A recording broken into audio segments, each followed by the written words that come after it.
Hoje a gente vai falar um pouquinho mais sobre a filosofia hinduísta. Sabia que essa é a prática religiosa com a terceira maior quantidade de pessoas no mundo?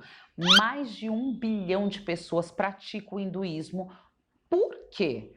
Quer conhecer um pouquinho mais? Fica aqui nesse vídeo.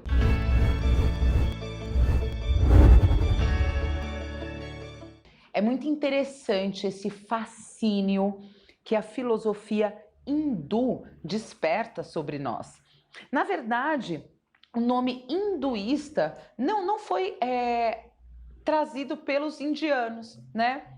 Os britânicos começaram a chamar os indianos dessa maneira de hindus para diferenciar eles dos muçulmanos quando eles faziam ali as suas compras e práticas, enfim.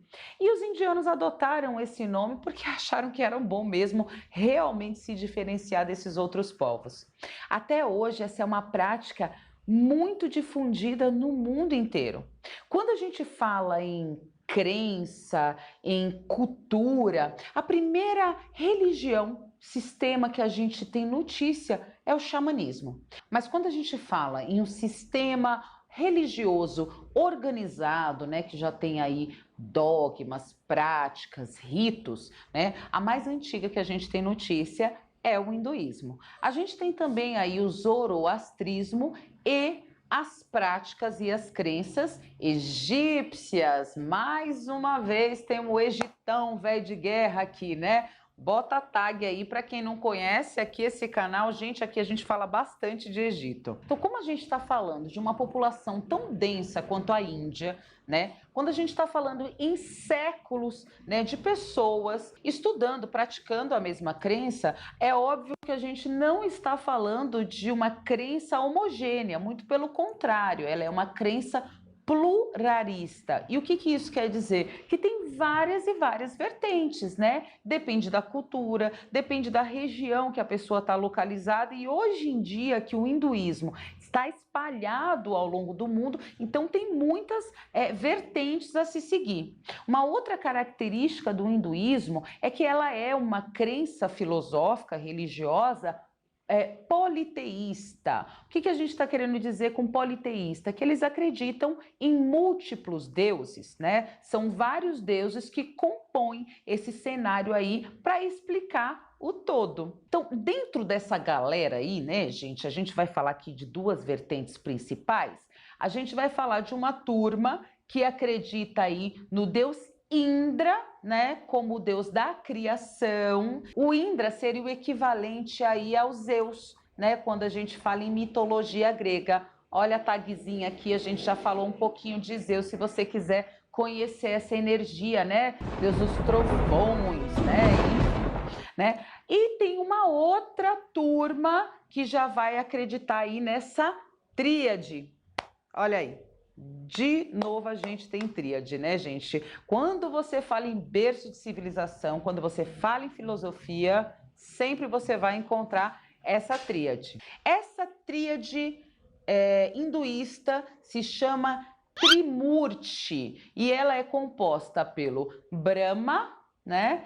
Que aí pegaram o nome do Deus, que é o Deus criador, né? Virou até nome de cerveja aqui no nosso país, né? Depois a gente tem Vishnu, que é o mantenedor, né?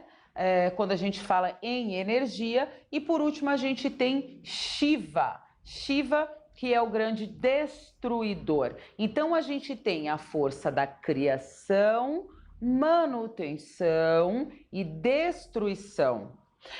Para nós ocidentais é muito difícil entender esse conceito de destruição, de morte, de encerramento de ciclo, e é por isso que a gente sofre muito, muitas vezes. Como essa cultura é uma cultura reencarnacionista, é claro que a morte ela não é tida como o final de tudo, muito pelo contrário, ela é uma oportunidade de um novo recomeço, né? Shiva carrega uma trístula, um tridente com 3 gunas, 3 pontas, né? Essas 3 pontas são as 3 tendências para tudo que existe. Então são as tamas, que é a inércia, o estado de inércia, as rajas, que são o estado de movimento, né? E a sativa, que é o equilíbrio. Então, mais uma vez, a gente tem essa tríade aí aparecendo.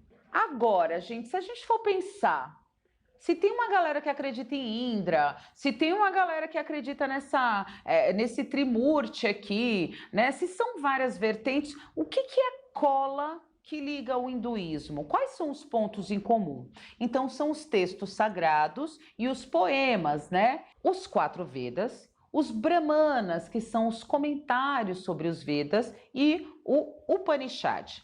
Além disso, nós temos os poemas, as poesias. E por que esses livros eram contados em poemas, poesias? Gente, tudo antigamente teve uma época que as coisas davam uma bela de uma fogueira, dependendo, né? Então, a gente aprender contar uma história de boca ao ouvido, quando ela é um poema, quando ela é uma poesia, fica mais fácil para o entendimento e para o armazenamento da informação.